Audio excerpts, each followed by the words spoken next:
Dear Heavenly Father, is it started? Okay. Dear Heavenly Father, we thank you for this day.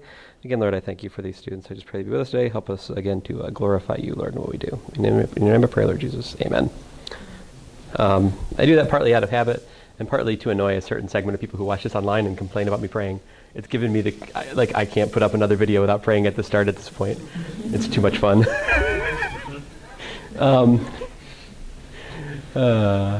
Funny. It's such an imposition to skip over a prayer while you're watching a YouTube video. Good grief. Anyway, okay, so getting back to my fascinating life story.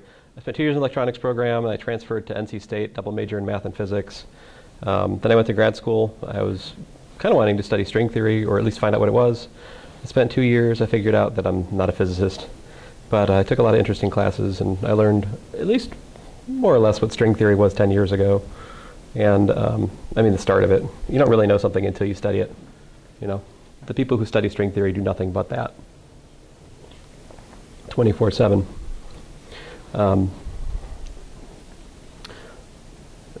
Anyway,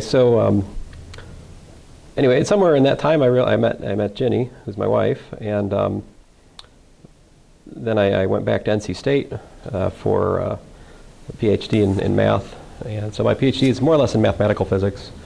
I've studied math, which from my viewpoint, is foundational to supersymmetric physics, but honestly, the predominant viewpoint is not the one that I took. But that's fine. So I'm really interested in the intersection of math and physics,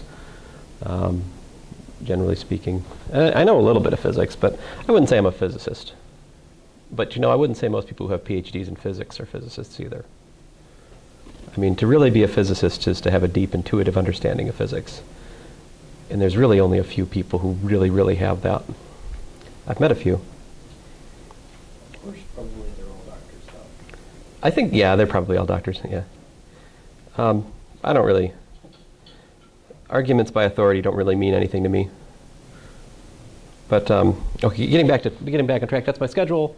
That's a little bit about who I am. Okay, so this is my general webpage, which is www.supermath.info. And again, I have tons of stuff from all my courses up there. In particular, you guys are university physics, right? So there's your course webpage. If I haven't already put links to this in announcements, I will. I forget if I did or not. Oh, hey. I'm sorry, I forgot the interesting part. You guys can't let me get away with that. I didn't show you my kids. I have some pictures down here. I can show you. They do exist. And I was sharing with my other classes, I just noticed that I can remember the names of my children by HDMI.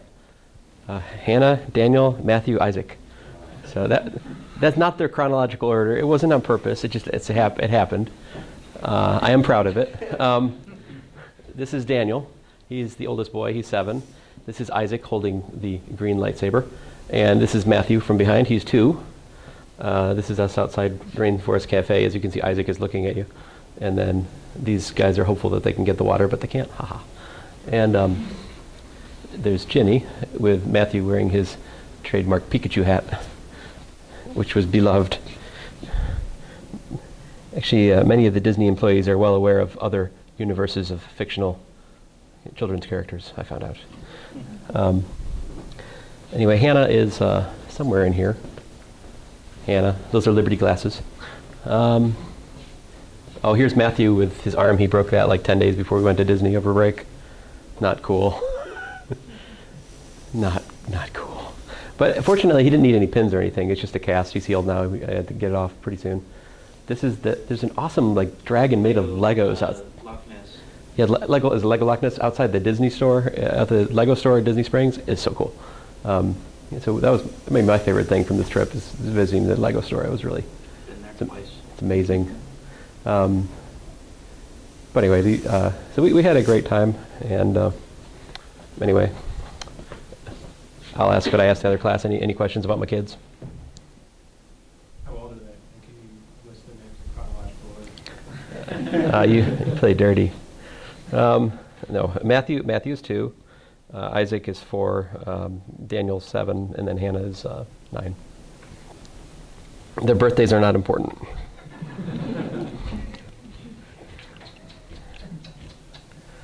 We don't have time for that. All right, let's go on.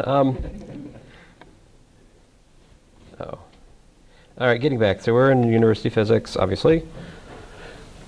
I do try to tape these things so I can remember what we did, mostly.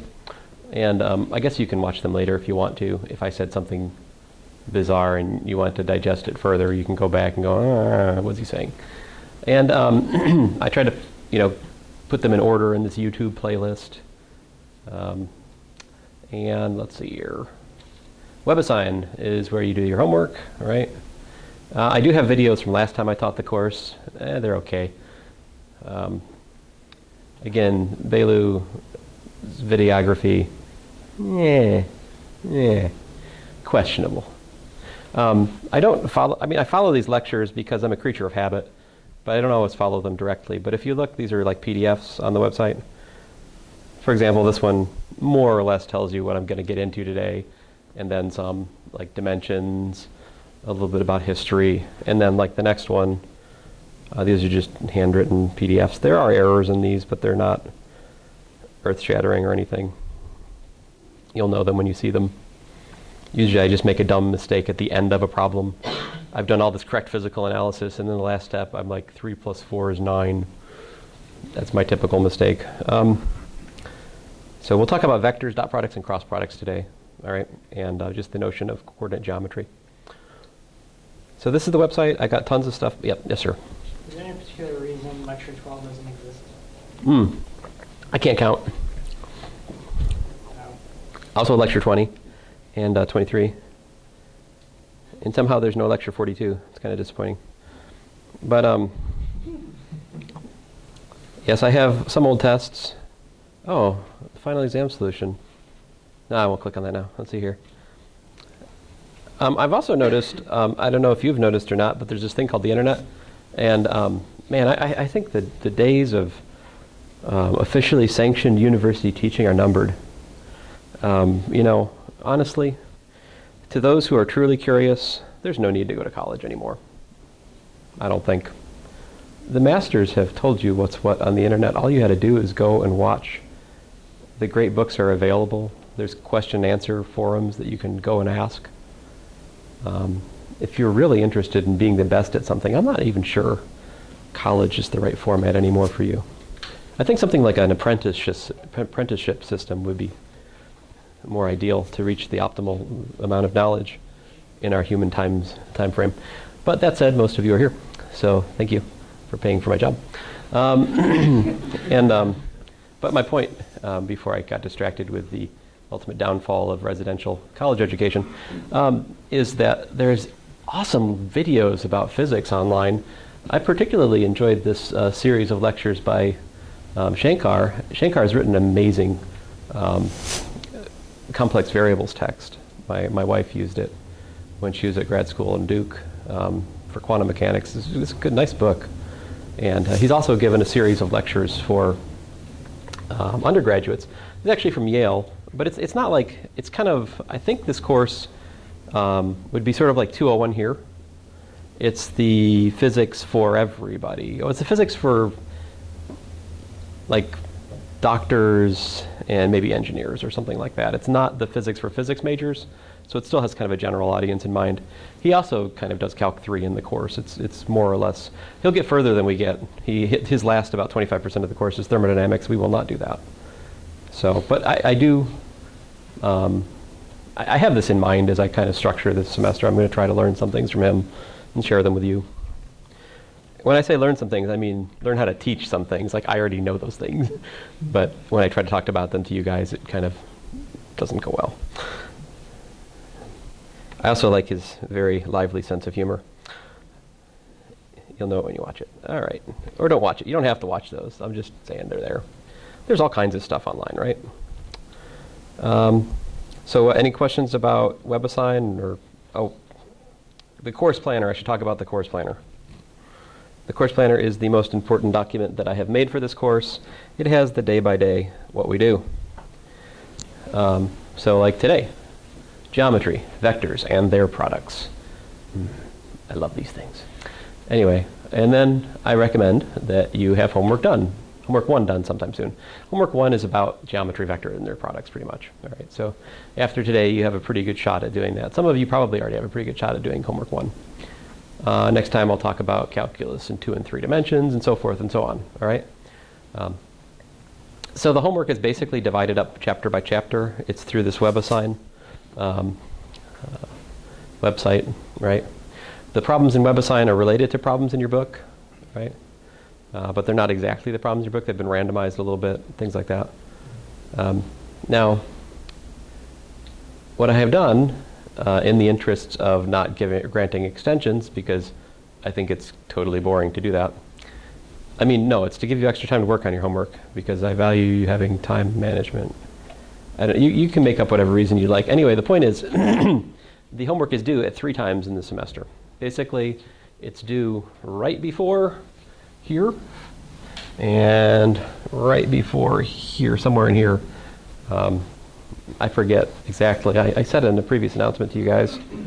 I had some kind of rant I gave you, right? It was a friendly rant, though. I rant because I love.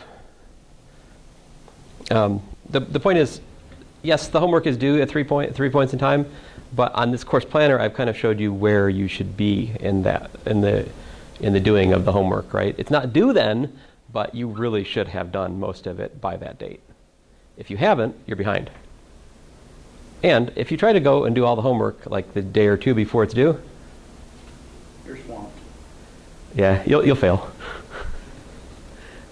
I still like you, but you'll fail.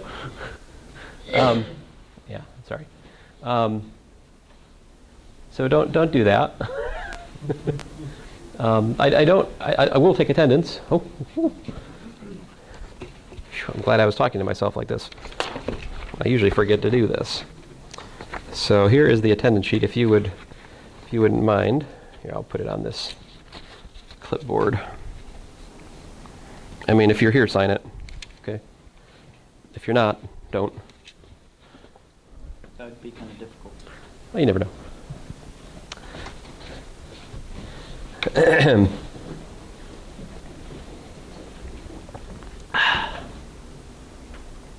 I told my son once that he knew the name of everyone.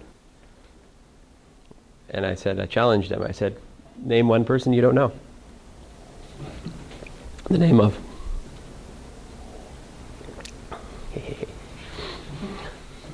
So anyway, eventually we'll study these things. We have 3 tests. They're in class. And previous semesters and various times, sometimes we give tests in lab. And here I give tests in here, which means they're a little bit shorter. And that's what that is. There is a question day before each test.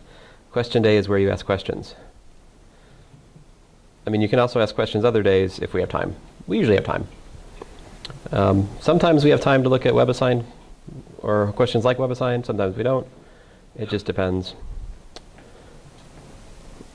All right. Yes? So can you scroll back up to the top? It says right before the first test, it says chapter homework 5. Should we have up to 5 then? Yep. So that's the one that will be due before the test. Yeah, all homeworks 1 through 5 will be due before the. Yeah, I think.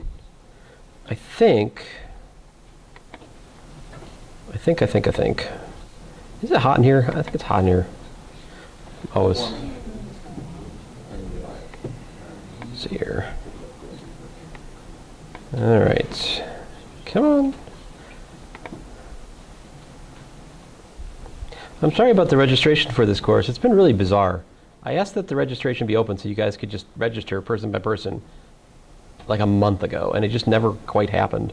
And then finally it was going to happen, but then we still had some weird permission put on it, like you have to have permission by the chair or something. I don't know. The registration for this course has been totally bizarre. Really, really unusual. I am not happy with it. Here is, so, oh, by the way, all of you should either be in Calculus 2 or have passed Calculus 2. If that's not the case, you need to drop. Okay? I mean, I'm going to ask the registrar to drop you. So whether you drop or not, you will be gone. So you have to take Calculus 2 or have had taken it. That's the rule. All right. there's the class key. You need this to start the WebAssign. Many of you already have. There's a link to webassign.net. And yeah, the due dates are actually seen in WebAssign. I think I might have written them in here, did I?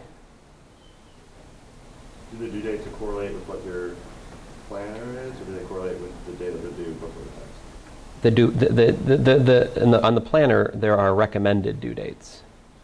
But the hard due date is in WebAssign. Okay. It's later.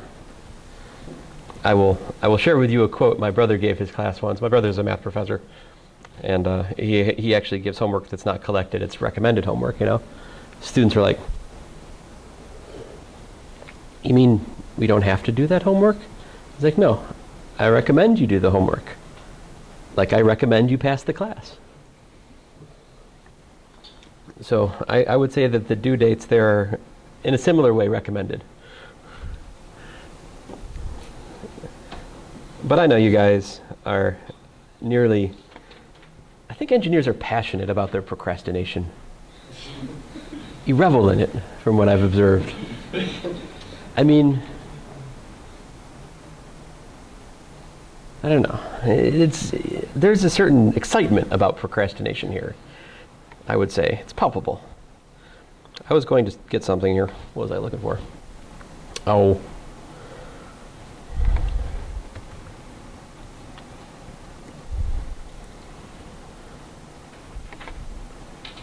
Oh, come on. Can't it remember who I am? Even I remember who I am.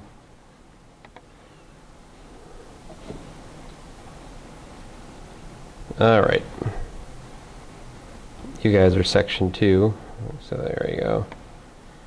So yeah, if I look there, I keep meaning to use this thing all day. I finally remembered. Haha. See here, these are due February 12th, February 12th, February 12th, February 12th, February 12th. 1, 2, 3, 4, 5. Yes, the first 5. And 11:03, 11:05, 11:30, 11:44, 11. So what this means, right, if you look at this, what I'm saying to you right here is that you have 5 minutes. You only have 5 minutes to do the 5th homework because there's only 5 minutes between when the 4th homework is due and when the 5th one is due, right? So that must mean you only get 5 minutes to do it. I know this sounds absurd to you, but in fact, this is what I have been accused of in previous classes with not physics students so much, but other classes. Professor made 2 homeworks due on one day. But I announced the homeworks from the start of the semester. I've let you have like 30 days to work on them, so why are you complaining that they're both due on one day? Why? I don't know. People. Sorry, I'll stop complaining about college algebra students that I don't teach anymore. Because no one teaches them. Oh, I'm sorry, Rush Limbaugh. Don't be offended. Here. Oh no, oops, I've accidentally showed you a website where the book can be bought for less than the university bookstore. Oh no, oops. Let me close this quickly, don't look. All right. Oh, don't look at this. Oops. It's really a pain to edit these things too. I think I'm done. All right. Let me put this away.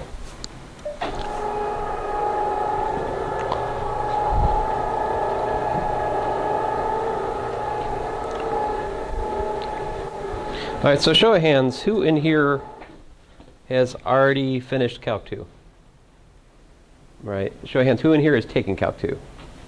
All right, so you have not had Calc 3, right? I guess another question, who has had Calc 3 already?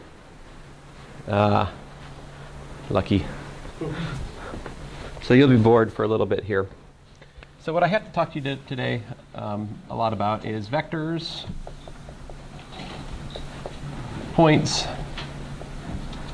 and ultimately, vector operations. Now I'm going to start with the basics.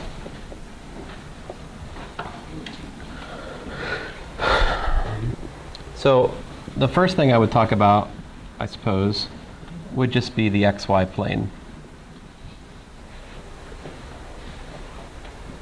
So if you pick a point in the xy plane, say this one, right? You could say the point is a comma b, right? Now what's a point? I mean, it's a point. I mean, this is a geometric concept, right? It's this infinitely small, yeah. I guess you technically say area. Area, yeah, I don't know. Small area. It's Location, but not size. it's a location, but not what? No size. No size. I mean, these are good descriptions of a point, but I think a point is basic. I mean, it's something that's basic. Now, this idea, though, that I can associate to a geometric point a pair of real numbers, that's a relatively new idea.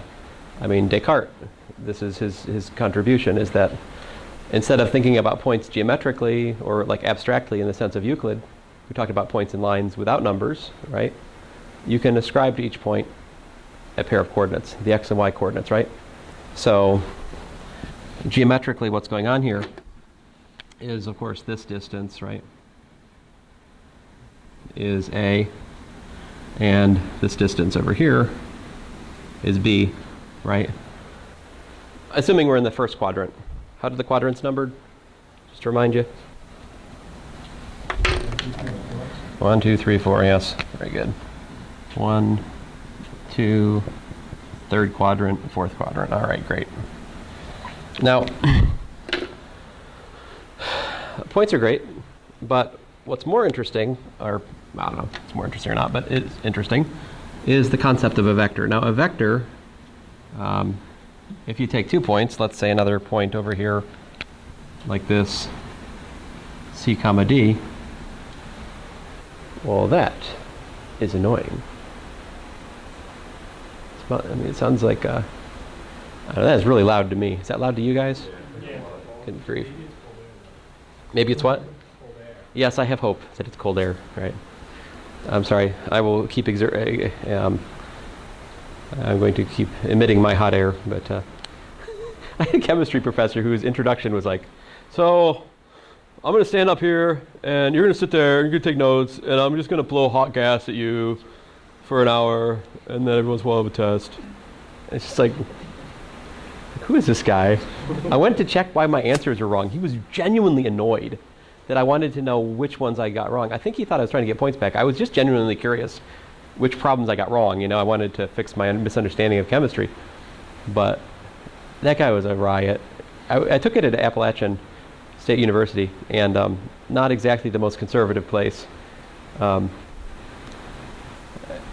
You know, and so he was talking about radiation, and he's like, how, you know, if you had a radioactive waste, like how far would you need to live from it? You know, like where could you safely build your house if you, let's suppose you put the radioactive waste in this bunker and you have 2 meters of reinforced concrete.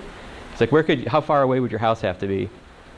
And you know, people are like, a mile, and he's like, no, you could build it on top. Here, let me show you. And he just drew this little dome. He drew a little house on top. He's like, see, there, it's safe there. It's called shielding, people, you know? And he was just so like combatively, you know, not a greenie. It was enjoyable. So between 2 points, you can talk about a directed line segment, right?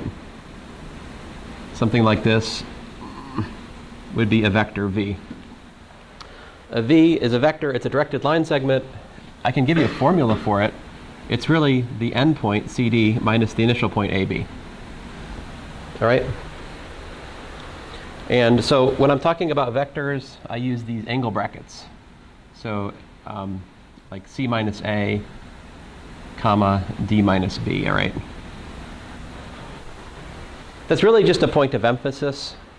In my calculations, don't read too much into it. We could do something like A comma B plus C comma D. That's totally allowed in my mathematics in here. So this is how it works. You add components. And you're like, wait a minute. Shouldn't it be an angle bracket? Like, shouldn't it be an angle bracket on the other side? I'm like, and to that I respond, okay, fine, whatever. I mean, I don't care. These angle brackets, or the other ones, are really just for emphasis, right?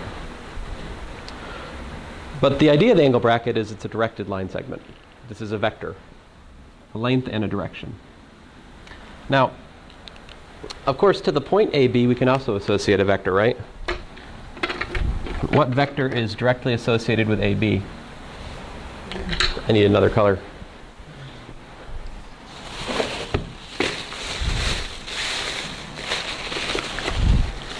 I've used purple. I've used black. Ah, blue. How about this?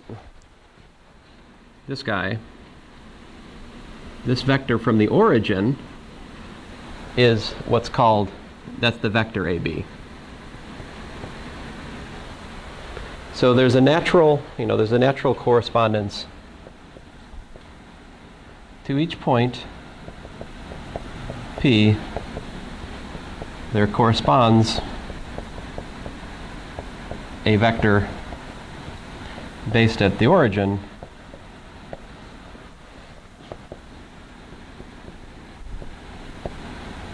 which I typically would denote like P vector if I want to emphasize it's a vector.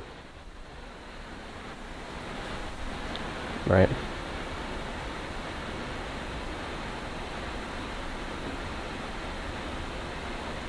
A little bit more vector lingo while we're at it. So I've got this vector, A. Well, let me give it a different name. How about V is equal to, say, A comma B. How can I work with this? What are the rules of vector algebra?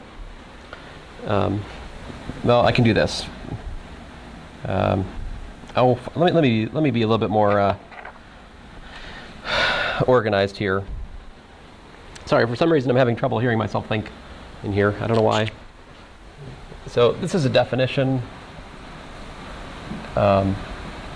If I have, say, V1, V2 plus W1, W2, I get something. And if I have a constant times Z1, V2, I get something. What do I get?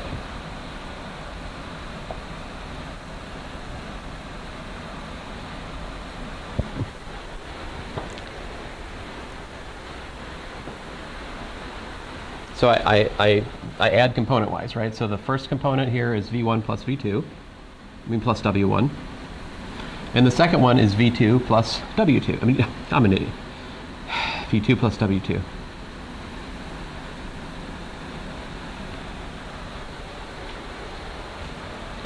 I should warn you guys, by the end of the semester, there's going to be some days that I'm bad in here. I have taught 2 Calculus 2s before this. I don't know if you know this or not, but Calc 2 never gets easier. Calc 2 is always difficult. Like, it requires mental energy. It cannot be taken away. No matter how well you know the subject, there's just a certain computational difficulty in that class which cannot be avoided. So by the time I get to you guys, I may be bad. So I'm going to make some really great errors in this class. You have to look forward. These are the definitions of vector addition and scalar multiplication, just in terms of component formulas, right? Now, how does that work? How do these work geometrically,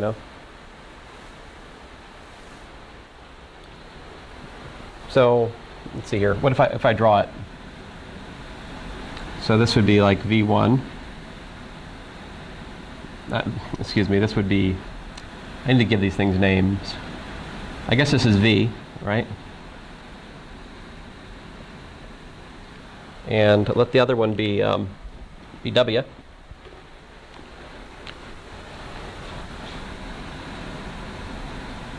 So say W is like this.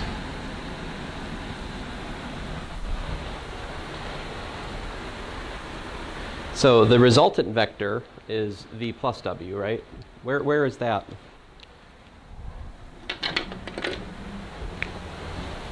Yeah, it's this one, right? So here you've got V plus W. So if I take 2 vectors and I add them, I get yet another vector, right? Where the net x displacement in the resultant vector is a sum of the x displacements in the original 2 vectors, and the y, the y component of the resultant is a sum of the y's that are being added.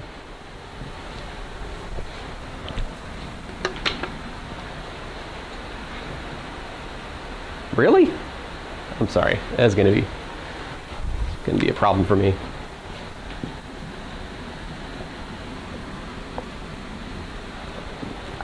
maybe I need to start using the microphone or something.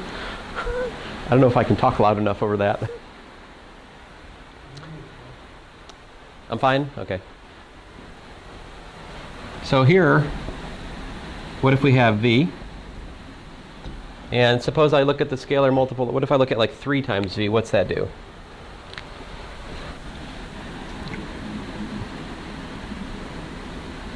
So 3 times v is the same as v plus v plus v, right? So this whole thing is 3v. So what I'm trying to advocate here is the viewpoint that we can look at vector addition in terms of the so-called tip-to-tail addition. To understand how to add vectors, we take the first vector, we pick a point, whatever point, draw it. We take the second vector we're adding, and then we draw that vector at the tip of the first vector. We put the tail of the second one, and you draw it, right? And then if you go back to the original starting point, whatever it takes to go from there to where you got to, that's the actually resultant vector. This is so-called tip-to-tail vector addition. Okay? So scalar multiplication by a scalar stretches out the vector, right? If we're looking at a positive constant bigger than 1. What if the constant was like a half? It would shrink the vector, right? So the reason it's called scalar multiplication is that it's rescaling the length of the vector. What happens if c is negative? Change direction. Right, it would change the direction. So for example, just to be more concrete about that, I'll do it here. If I had like minus 3 times the vector 1, 2, I get minus 3 comma minus 2, right? So 1, 2 looks something like this. Minus 1, oh, that's interesting math.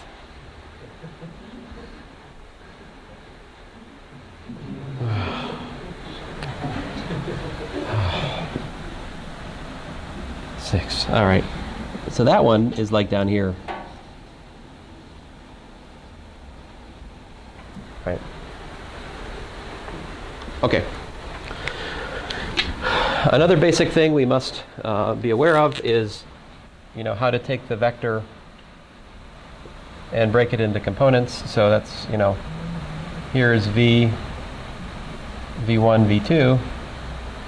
I can write that as a sum of more basic vectors. Like algebraically, I can write this as, say, v1 times 1, 0 plus v2 times 0, 1. Those 1, 0 and 0, 1 vectors I just wrote, those are really special. Those are so-called unit vectors because they have length 1, although I don't know we'll soon decide how to figure out the length of a vector, but we're not there yet. So this is what I call x hat, and this guy I call y hat. So just to draw those in here, here's your y hat, and here's x hat.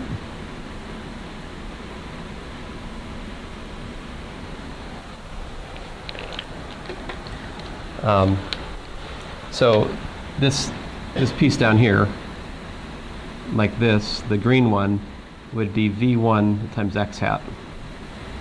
That's the x vector component of v. The y vector component of v is this piece. That's v2 y hat. So just to again emphasize what's going on down here, let me write it again. What we have is we have that v is equal to v1 v2, but it's also equal to v1 x hat plus v2 y hat.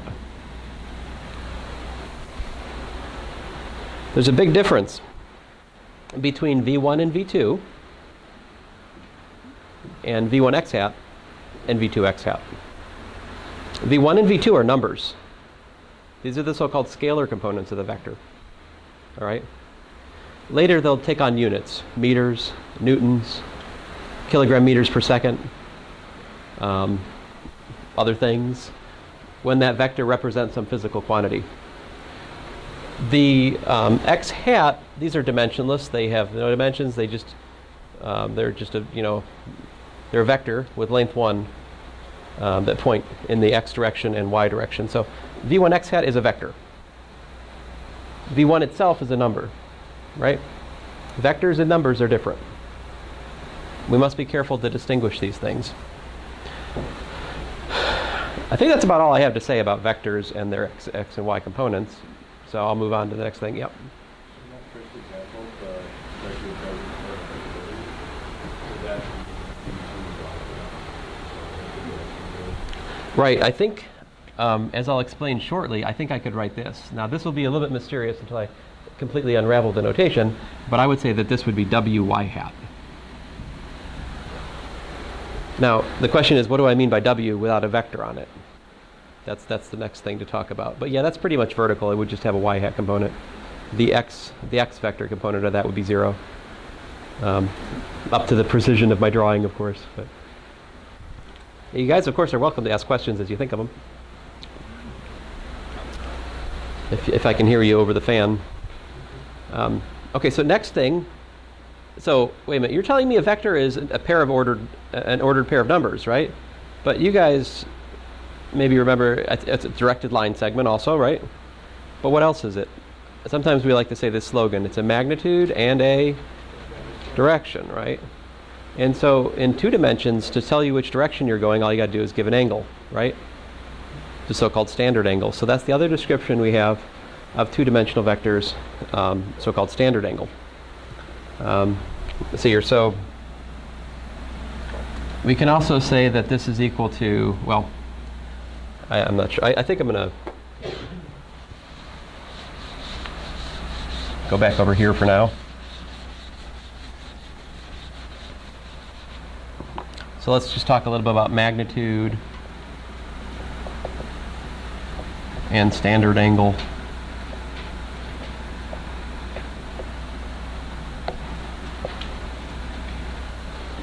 So basically, if I have a vector like this, so I was thinking of vector based at the origin. I guess one of the things I should emphasize in here is we have this thing where we talk about vectors based at the origin, but sometimes we don't. So you got to be aware of this issue. We move vectors around. So I'll talk more about that when we hit it in an example. Let me not try to talk about it abstractly here. So here I have a vector. Where do we measure the standard angle from? Like this? Yeah, like this, right? So theta is a standard angle. It's measured counterclockwise from the positive x-axis.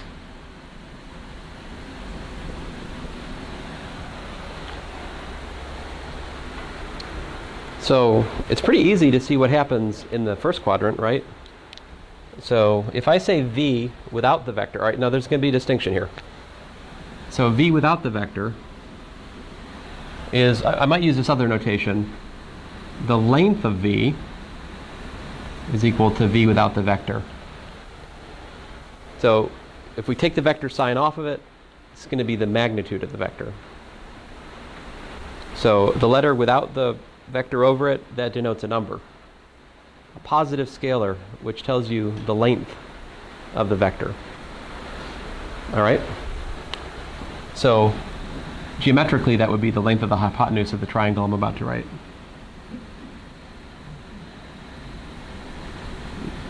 You see that triangle, so there's the hypotenuse. You know what sine and cosine are, right?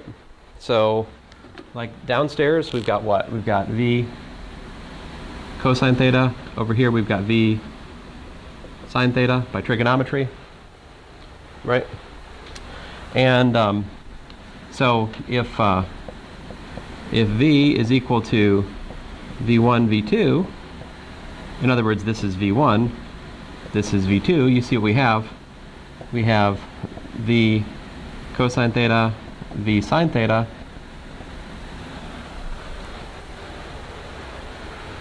But I can use scalar multiplication. I can pull the v out because I have it in both components, right? And I can rewrite v as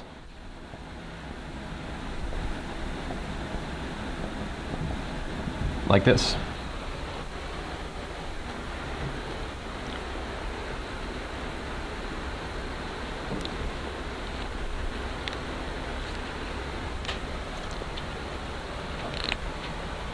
So this is the magnitude, and this is actually the direction vector.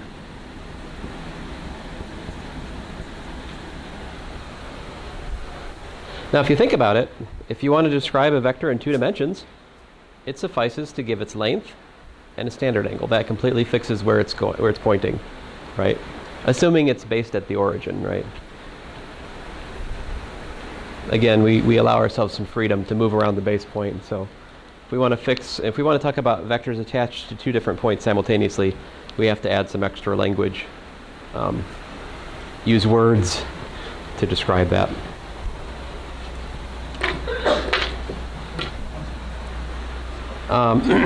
Finding that angle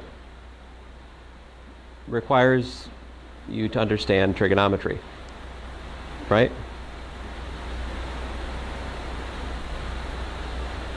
I will shortly show you that this direction vector is what's called a unit vector. It has length 1.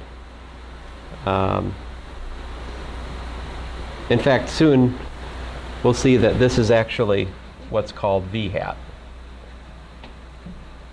But I'll get back to that in just a minute. Before I do that, let me just stop and do a little trigonometry with you because I know some of you are rusty. So let's just look at an example or two.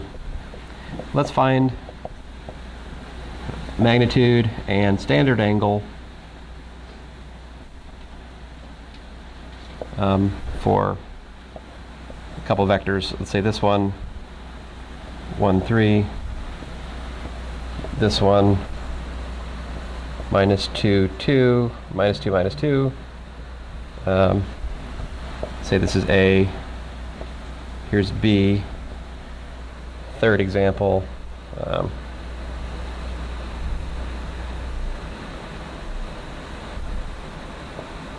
Minus 3, 1.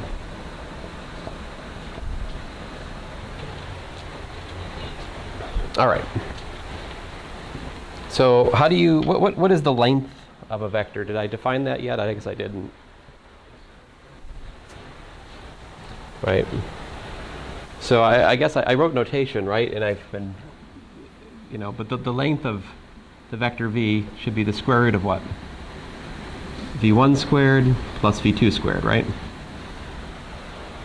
Because if you just look at the vector, it's the hypotenuse of a little triangle, and the length of that hypotenuse is exactly the length of the vector. That's what we should mean by it. Make sense? All right, so example 1. What's the length of A?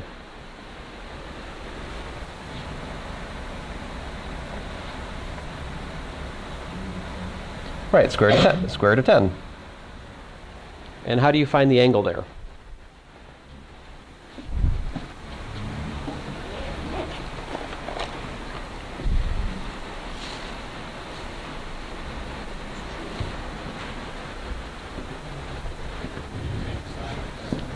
Yeah, we're in quadrant 1, so I can use theta is equal to inverse tangent of 3 over 1 for what it's worth.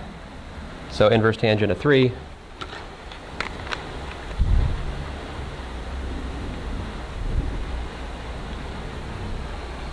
So that's about 71.57 degrees.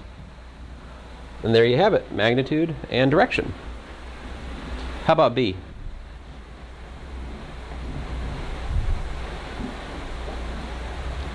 So the magnitude of B is the square root of 4 plus 4, right?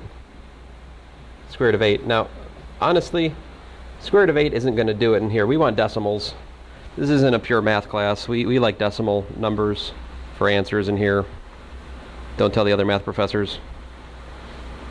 Stupid calculator gives me back 2 times root 2. It's too smart for its own good. No, what we want is 2.828. I try to keep 4 numbers, generally speaking. That's usually enough to ward off rounding error. Now, why can't I not use inverse tangent here? Right, inverse tangent will always give you back an answer between plus or minus 90 degrees. But you notice here, I mean, what I should tell you is 0 to 90 degrees in quadrant 1, right?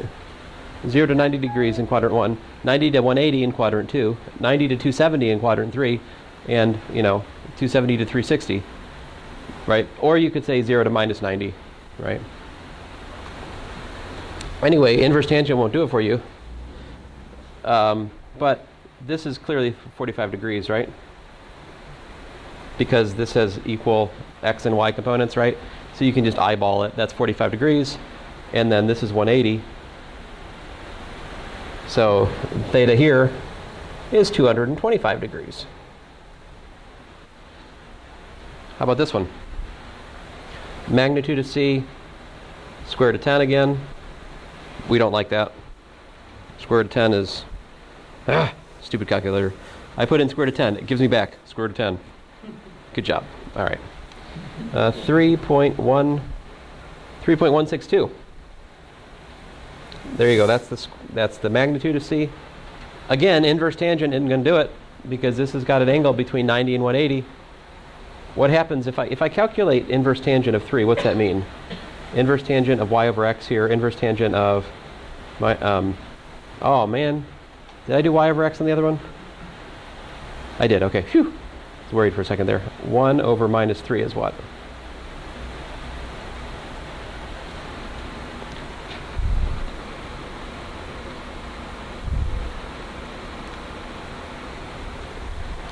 Minus 18.43 degrees. What does that mean? What is this? What's the significance of that? That's telling you about this vector over here, right? This is the one that actually has that angle. Let me call it beta for a second. Right? Now beta is related to the angle we're actually interested in. Let's call it theta. What can you say about theta and beta? Right, I mean theta plus beta is 180, right? Well, I should make beta a positive angle when we do that. Anyway, the point is you can see that 180 degrees minus 18.43 is going to give us the correct angle. So theta here is equal to, what's 180 minus 18? 160,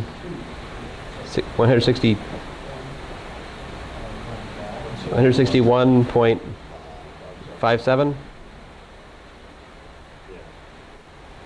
Something like that. Es bueno? Yes, sir.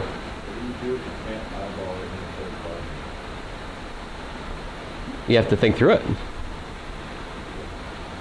I mean, you can draw a little reference triangle and think about it. Like here, there's a little triangle right here like this, right? This is 2 and 2, setting aside the minuses, just looking at this right triangle, right? And then once you do that, you call this thing whatever you want to call it. Pac-Man, I don't know. And then you can see that the tangent of Pac-Man is equal to 2 over 2, and then you can go from there. So if you're in doubt, you can use little acute right triangle trigonometry to figure out little angles, and then kind of use geometry to guide you to find the right answer. The inverse tangent works in the first and the fourth. Inverse cosine works in the first and the second. Inverse sine works in the first and the fourth. So what I told Calculus 2 earlier is that over here is where you find the test questions. Because in the third quadrant, none of them work. So there I can test if you actually understand trigonometry or not. Or if you're just plugging things into inverse tangent without thinking. Anyway, your homework will help you with this. There's lots of these. Okay, so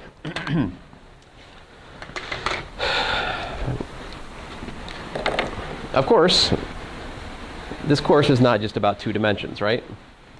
We're actually very interested in the 3rd dimension. We've been in it all day, right?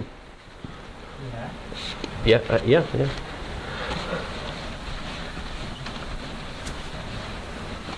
So,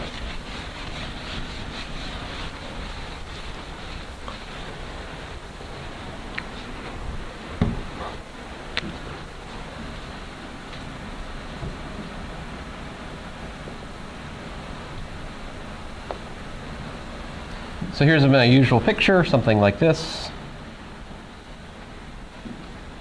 There's an X, there's a Y, there's a Z. All right. And, if it's helpful, you could think of the Z coordinate being like upwards. Just take that corner. They always put these stupid, why can't I have an honest to goodness, I guess you could think of that big column in the corner as the z-axis, if you like. But I like to think of the z-axis as being infinitely like a line, right? It doesn't take up space. It's a notation, so that's annoying. But think of that like the z-axis, right? Then the x-axis would come out this way. The y-axis would go over there. What's your name? Emily. So for example, Emily, if we use these tiles as like units of distance, there's what? Like 1, 2, 3, 4, 5, 6, 7, 8, 9, 10, 11, 12, 13, 14, 15, 16, 19, 20, roughly 24. So you're about where x equals to 24. In terms of y, from the y-axis, you would be at 1, 2, 3, 4, 5, 6, 7, 8. And let's use your head. So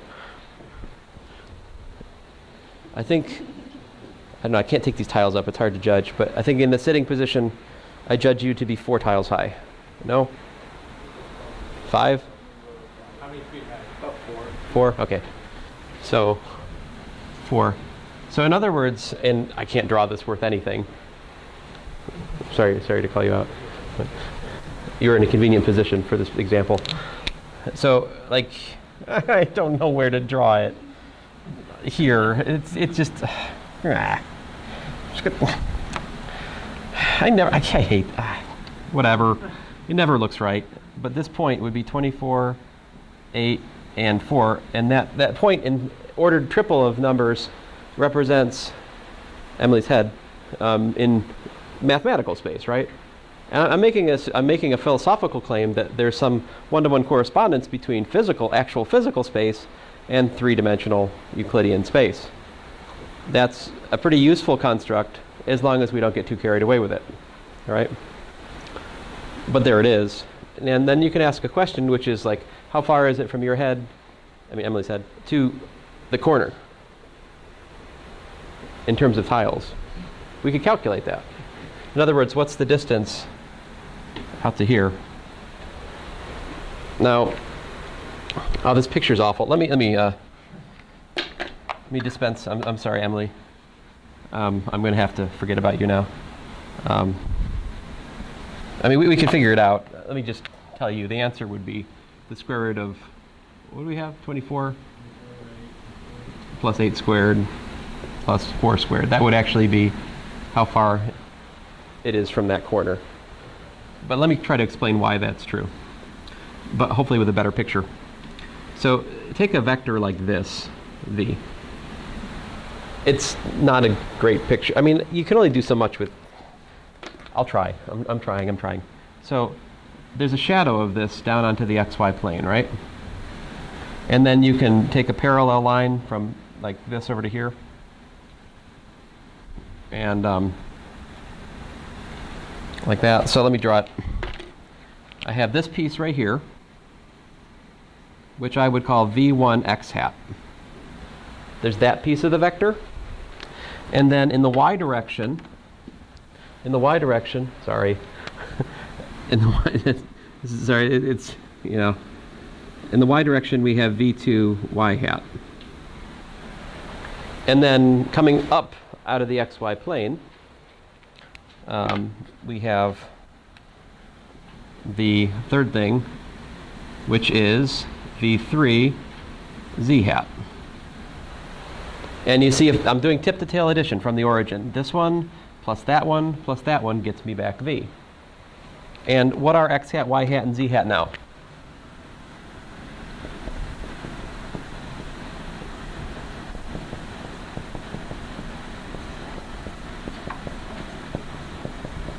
All right? And so, you know, in terms of just algebra, I've got v1, 1, 0, 0, plus v2, 0, 1, 0, plus v3, 0, 0, 1. And you can do the math, and you'll get back v1, v2, v3. So those are the x, y, and z vector components of the vector. I can break it into a sum of these things. Now let me show you why I know that that's the length of the vector. You know, so if you look at this, you can see there's two triangles, right? There's this vertical triangle, right? And the vertical triangle, you've got the magnitude of v here, right? And let's see here. That's what we'd like to figure out the formula for, right? Suppose we don't know it. And I've got down here, this is just a triangle in the xy plane. You see it? This is a right angle. So this side, that side, what's the length of the hypotenuse here? It's square, yeah, c squared. It's the square root, rather, of v1 squared plus v2 squared, right? So check it out. Then you've got this vertical triangle, right? Like this. And this vertical triangle also has a right angle in it. And it has, this is the one side, that's the other side, so the hypotenuse v is the square root of, you know, the square root of v1 squared plus v2 squared plus v3 squared. In other words, it's the square root of v1 squared plus v2 squared plus v3 squared. So this is why the magnitude of a vector in 3 dimensions is also given by the square root of the sums of the squares. Does that make sense? Now, an alternate notation for this, which is sometimes useful, is that this is the length of the vector v. It's the magnitude of v.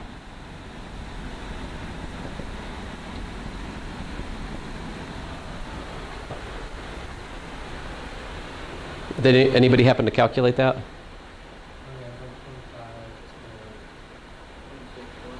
161?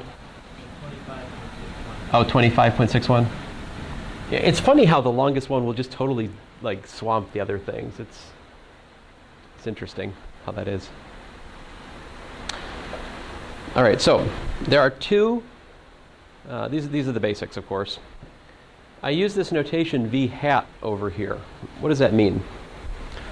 Well, check this out. If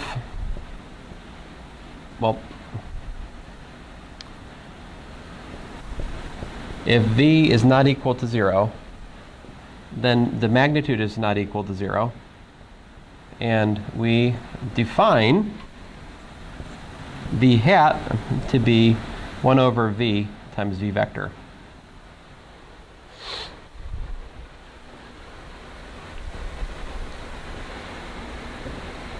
Ooh, this one has wheels.